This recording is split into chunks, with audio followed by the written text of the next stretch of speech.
Bây giờ chúng ta sẽ thử thực hiện một ví dụ khác, đó là ví dụ về phân trang.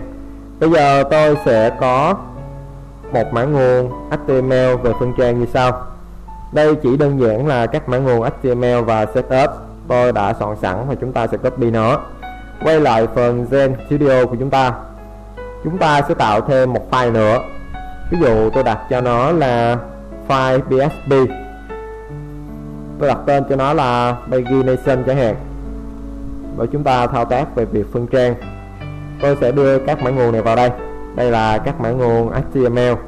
Sau đó chúng ta sẽ thử refresh lại Pagination. Ở đây chúng ta sẽ vào folder 04. Các bạn thấy khi vào folder 04, do chúng ta đặt file index, nó đã nhảy vào file index. Ở đây chúng ta sẽ gõ thẳng luôn, đó là pagination.php. Các bạn thấy đây là giao diện của phần phân trang. Tôi sẽ định dạng nó là một tí. Tôi vào lại gen. Đây là phần thẻ div phân trang của chúng ta. Chúng ta sẽ nhấn vào chuột format để các mã nguồn của chúng ta được định dạng lại. Sau khi nó đã được định dạng lại như thế này, chúng ta cũng phải điều chỉnh lại. Ở đây là nút revert. Đây là thẻ A. Thẻ A thứ hai, chúng ta sẽ chịu khó định dạng lại. Và như vậy chúng ta đã điều chỉnh lại phần mã nguồn. Bây giờ chúng ta sẽ định dạng lại phần thẻ div này. Tôi sẽ cho nó canh giữa. Tốt nhất là chúng ta sẽ tạo ra một thẻ div với lab là content để chúng ta bao bọc các phần mã nguồn này. Tôi đưa phần này vào trong và chúng ta bây giờ sẽ định dạng cho lab là content. Chúng ta sẽ cho nó phần margin, ví dụ cắt top 10 pixel, cho nó nằm ở giữa thì auto cho phần left right. Tôi thiết lập tiếp cho nó phần width, chúng ta cho nó khoảng là 800 pixel. Sau đó chúng ta sẽ thử refresh lại. Các bạn thấy là đây là phần phân trang của chúng ta, dường như là nó chưa nằm ở giữa. Tôi sẽ thử kiểm tra lại. Tôi sẽ bổ sung cho nó phần background ở đây. Background chúng ta đưa cho nó là màu vàng chẳng hạn, yellow, để chúng ta kiểm tra. Sau đó tôi refresh lại. Các bạn thấy đây là phần phân trang của chúng ta. Các nội dung ở bên trong nó chưa nằm ở giữa. Chúng ta sẽ thử kiểm tra tại sao nó chưa nằm ở giữa. Nó nằm trong một thẻ div, display là lock. Như vậy để phần này nó nằm ở giữa, chúng ta xử lý đơn giản như thế này. Tôi sẽ bổ sung vào đây thuộc tính text align mang giá trị là center. Tiếp theo phần thẻ div bao bọc ở bên ngoài, chúng ta sẽ xem lại nó là ID pagination. Chúng ta sẽ chuyển nó lại inline lock và tôi refresh lại. Các bạn thấy các phần ở bên trong nó đã nằm ở chính giữa. Bây giờ tôi muốn thực hiện như thế này. Khi người dùng họ click vào trang thứ tư thì chúng ta sẽ hiện ra đó là người dùng đang ở trang thứ tư. Click vào trang thứ 6 thì sẽ hiện ra bạn đang ở trang thứ 6. Tương tự trang thứ 8, thứ 9 thì sẽ hiển thị ra đó là người dùng đang ở trang nào. Như vậy chúng ta sẽ phải thực hiện như thế nào? Đầu tiên tôi sẽ quay lại gen của chúng ta. Chúng ta cần có một lời hiển thị mặc định. Ví dụ đây tôi đặt là một thẻ B với lab là vì sao chẳng hạn. Đóng thẻ B lại. Và đầu tiên người dùng vào họ sẽ ở trang thứ tư. Do đó ở đây chúng ta ghi là bạn đang ở trang thứ tư. Sau đó chúng ta refresh. Các bạn thấy chúng ta đã hiển thị ra được là bạn đang ở trang thứ tư. Chúng ta sẽ bỏ đi phần background này. Đây là phần background, chúng ta bỏ đi. Tôi thay thế nó thành là border 1 pixel solid và chúng ta sẽ đưa vào mã màu cho nó, ví dụ DSD. Chúng ta cũng tạo ra phần padding so với các phần tử bên trong 20 pixel chẳng hạn. Và tôi refresh. Các bạn thấy phần phân trang của chúng ta hiển thị đã tương đối rõ. Bây giờ tôi muốn khi tôi click vào trang thứ 5 thì nó sẽ hiển thị bạn đang ở trang thứ 5. Như vậy chúng ta sẽ phải thực hiện như thế nào? Ở đây khi người dùng click vào trang thứ 5 thì chúng ta phải đánh dấu một đường link như thế nào đó ở trang thứ 5 để phần URL này nó thay đổi. Ví dụ khi click vào trang thứ 5 chúng ta sẽ có một biến, ví dụ page bằng 5, nó như thế này, thì chúng ta mới lấy được giá trị ở trên đây mà chúng ta có những phần xử lý phù hợp. Do đó ở các thẻ A này chúng ta sẽ gắn link vào cho nó. Ở đây chúng ta sẽ gắn như sau. Ví dụ nó truy cập lại vào trang pagination thì chúng ta sẽ gõ là pagination.php. Sau đó chúng ta truyền vào tham số cho nó.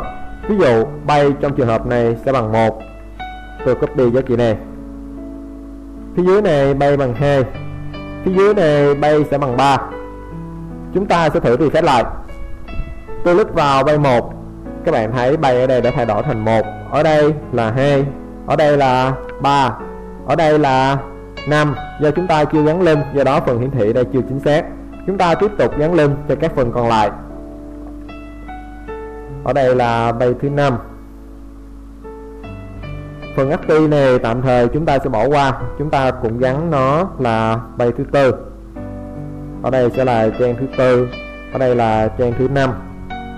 Tương tự như vậy chúng ta sẽ có cho trang thứ 6, trang thứ 7, trang 8, trang 9 và cuối cùng là trang 10.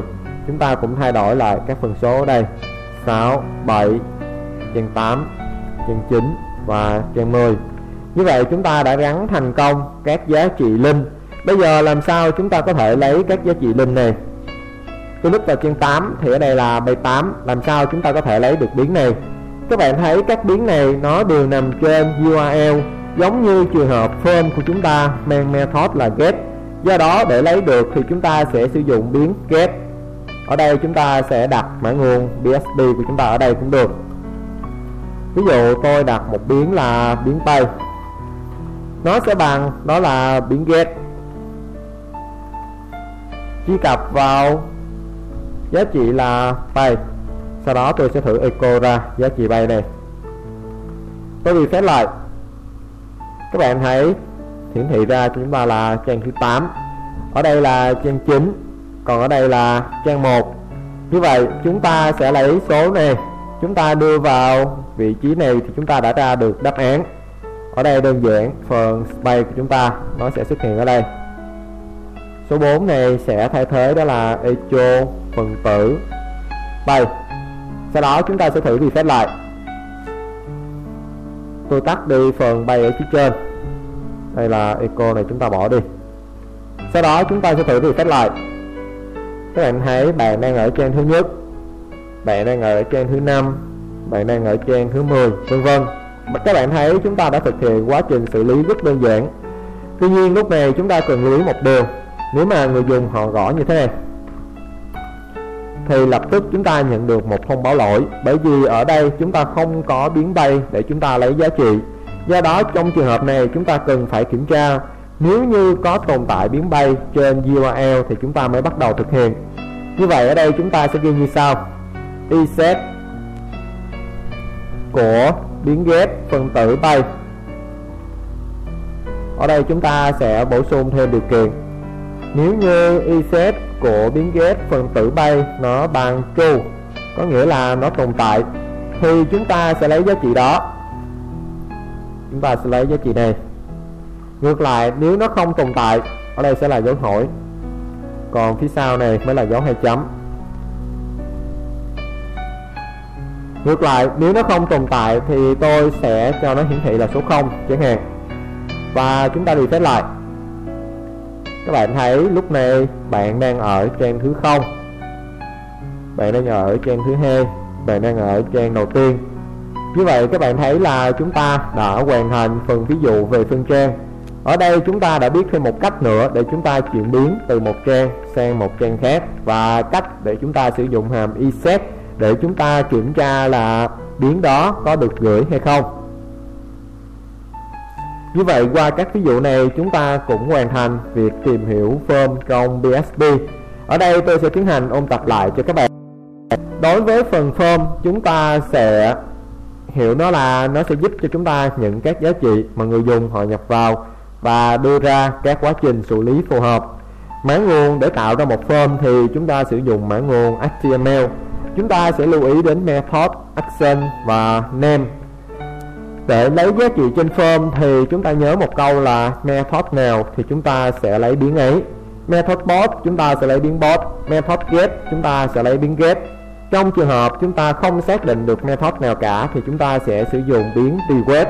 Ở đây chúng ta khi lấy một biến nào đó thì chúng ta cần kiểm tra bởi điều kiện reset để xem là biến đó có được gửi hay không. Và chúng ta cũng kết thúc việc tìm hiểu PHP Form tại đây.